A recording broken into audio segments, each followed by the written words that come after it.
Michael walked the path back to the edge of the village, his boots dragging through the dirt. Every muscle in his body burned from the long hours in the fields, yet his pockets held nothing but dust. As he passed the village square, the voices of his neighbors rose in a sharp, rhythmic mocking. He kept his head down, staring at the ground, and quickened his pace until the laughter faded into the distance. He reached his shack, pushed the door open, and stepped into the biting cold of the room. The hearth was empty. He sat on the floor, his stomach cramping, the hunger a dull, persistent ache that refused to be ignored. He looked up at the faded portrait of Jesus hanging on the wall. Michael leaned forward, his voice cracking as he whispered into the dark.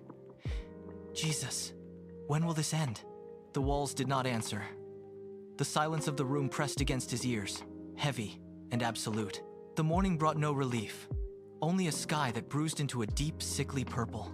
By midday, the wind began to howl, tearing at the thatch of the shack. Michael stepped out into the deluge, shielding his face as rain lashed against the mud paths like iron rods. The path to the village was a churning river of sludge, making every step a gamble against the slick, uneven ground.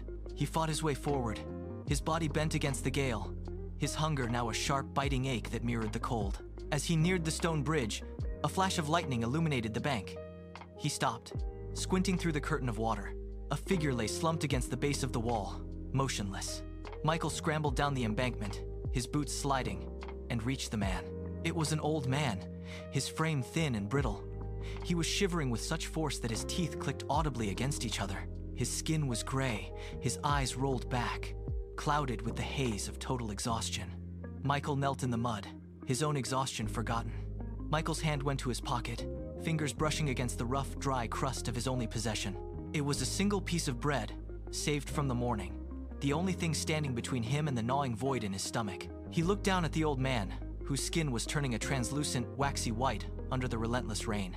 The man's hands twitched, clawing at the mud, his fingers stiffening in the cold. Michael pulled the bread out. It felt heavy, a solid weight of survival. He stared at it, the hunger in his own gut screaming, a physical cramp that doubled him over. He looked back at the stranger's face, at the hollow eyes that seemed to have already drifted away from the world. The choice hung in the air.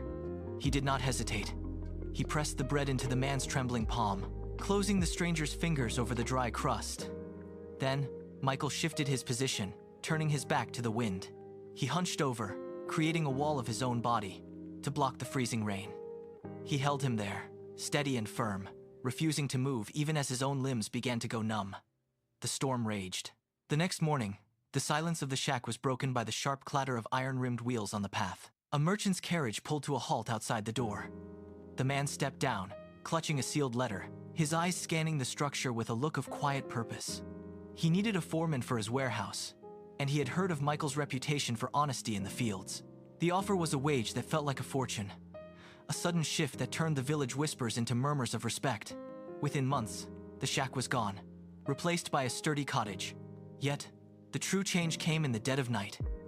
Michael dreamt of a figure in white, bathed in a light that burned with the intensity of the morning sun. The figure moved closer, and the air in the dream grew heavy with a strange, golden stillness. Michael looked up into the face he had stared at for years on his faded portrait.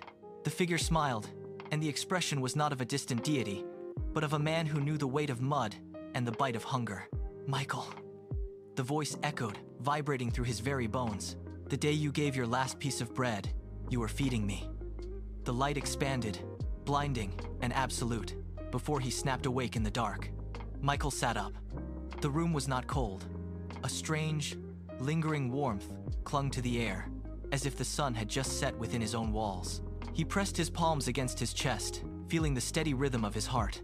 The miracle had not been a bolt of lightning from the sky. It was the choice he made when he had nothing left to give. He stood, his movements fluid and sure, and walked to the window. Outside, the village lay quiet under the dawn light. He looked at the mud paths where he had once trudged in hunger, and saw them differently now. Kindness was the bridge between human suffering and divine grace. He had spent his life waiting for a sign, a miracle to descend from above, only to realize he had been the miracle all along. He watched the first light touch the rooftops, no longer searching for an answer, but finally understanding the question.